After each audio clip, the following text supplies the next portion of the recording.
ಪಶ್ಚಿಮ ಬಂಗಾಳದಲ್ಲಿ ಸಿಎಂ ಆಯ್ಕೆಗೆ ಬಿಜೆಪಿ ನಿಲ್ಲದಂತಹ ಕಸರತ್ತನ್ನು ಮಾಡ್ತಾ ಇದೆ. ಕೋಲ್ಕತ್ತಾಗೆ ಕೇಂದ್ರ ಗೃಹ ಸಚಿವ ಅಮಿತ್ ಶಾ ಅವರು ಆಗಮಿಸಿದ್ದಾರೆ.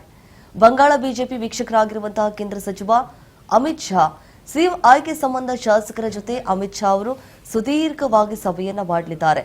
ಇನ್ನೇನು ಕೆಲವೇ ಕ್ಷಣಗಳಲ್ಲಿ ಕೋಲ್ಕತ್ತಾದಲ್ಲಿ ಶಾಸಕಾಂಗ ಪಕ್ಷದ ಸಭೆ ಕೂಡ ಜರುಗಲಿದೆ ಅನ್ನುವಂತಹ ಮಾಹಿತಿ ಇದೆ.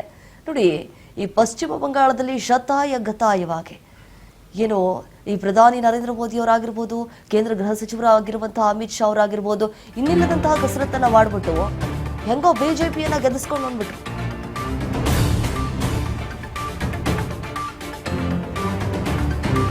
ಸೊ ಕೋಲ್ಕತ್ತಾಗೆ ಕೇಂದ್ರ ಗೃಹ ಸಚಿವ ಅಮಿತ್ ಶಾ ಅವರು ಆಗಮಿಸಿದ್ದಾರೆ ಅನ್ನುವಂತಹ ಮಾಹಿತಿ ಸದ್ಯಕ್ಕಷ್ಟೇ ಲಭ್ಯವಾಗ್ತಾ ಇದೆ.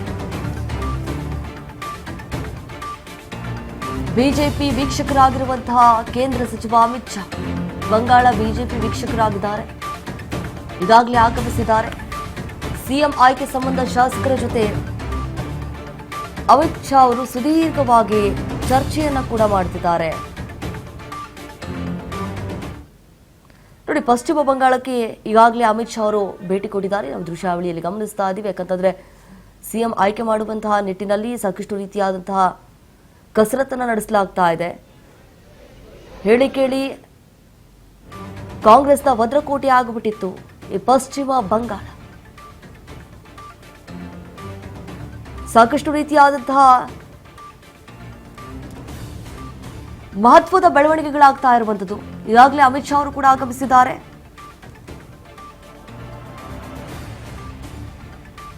ಏನಾಗುತ್ತೆ ಅನ್ನೋದೇ ಈಗ ಯಕ್ಷ ಪ್ರಶ್ನೆ ಆಗುಳಿದಿದೆ. ಯಾರಿಗೆ ಸಿಗುತ್ತೆ ಆ ಒಂದು ಚಾನ್ಸ್ ಅಂತ ಹೇಳಿ. ಯಾಕಂತಂದ್ರೆ 3 ಜನ ಈಗ ತ್ರಿಕೋನ ಸ್ಪರ್ಧೆ ಇರುವಂಥದ್ದು. ಅವರ ಮಧ್ಯೆ ಈಗ ಪೈಪೋಟಿ ನಡೆದಿದೆ. ಅಳೆದು ತೂಗಿ ಯಾರಿಗೆ ಕೊಡಬೇಕು ಅನ್ನೋದು ಅವರ ನಿರ್ಧಾರ ಆಗಿದೆ.